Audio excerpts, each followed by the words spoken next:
अब आप पूछ रहे हैं कि जेजेपी की और इनेलो की दो रैलियां कल क्यों पिटी। इनकी रैलियां पिटी, इन रैलियों के पिटने के दोनों के अलग अलग कारण हैं। इनेलो की तो इसलिए पिटी क्योंकि अभय सिंह ये फैसला ही नहीं कर पाए कि वो विपक्ष में है कि सत्ता के साथ है। 2014 में उनको मुख्य विपक्षी पार्टी का रोल दिया गया था, लेकिन वो लगातार 5 साल खट्टर सरकार के खिलाफ नहीं बोले, उनके साथ मिलके चले और केवल हुड्डा साहब को निशाने में लिया उन्होंने। वो 19 सीटों से 1 सीट पे आ गए और 1 सीट के आने के बाद तुरंत उन्होंने कहा कि हम हुड्डा साहब के नेतृत्व में हम समर्थन नहीं देंगे, हम बीजेपी के लिए तैयार हैं। वो तो पहले जेजेपी पहुंच गई, उनकी बात दब गई। उसके बाद मगर राज्यसभा के इलेक्शन में भी उन्होंने बीजेपी की वोट दी। कभी और मौका आता है, राष्ट्रपति उपराष्ट्रपति आप बीजेपी की वोट देते हैं। इस पार्टी ने हमेशा अपने इतिहास में कभी भी मौका मिला बीजेपी के साथ मिलके सत्ता का सुख भोगने का, इसका इतिहास रहा है पार्टी। और इसीलिए इनेलो की रैली पिटी।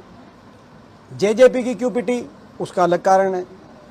उन्होंने कहा था बीजेपी करो जमुना पार, लोगों को दे दिया फिर विश्वासघात और बीजेपी सरकार बना ली। लोगों को धोखा दे के वो हरियाणा छोड़ के पहुंच गए, हरियाणा से भाग के पहुंच गए राजस्थान। मगर राजस्थान उनको लगा कि राजस्थान के लोगों को ये पता नहीं, लेकिन राजस्थान के लोगों को इस बात की, हरियाणा की हर खबर राजस्थान में पहले पहुंच जाती है। राजस्थान के लोगों को उनका इतिहास पता है।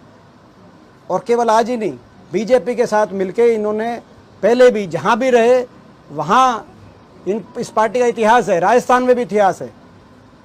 राजस्थान में जब ये कांग्रेस के खिलाफ एक फ्रंट बना पूरी अपनी हुई, तो नाथुराम मिर्धा जी जब जनता दल के, उनकी बजाय बीजेपी में भैरव सिंह शेखावत को जाके इन्होंने वहां पहले ये कर चुके हैं।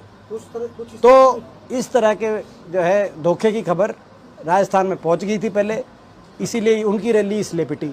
वो ना राजस्थान के रहे, ना हरियाणा के, और ये जो इनेलो है ना ये बीजेपी के, ना ये कांग्रेस।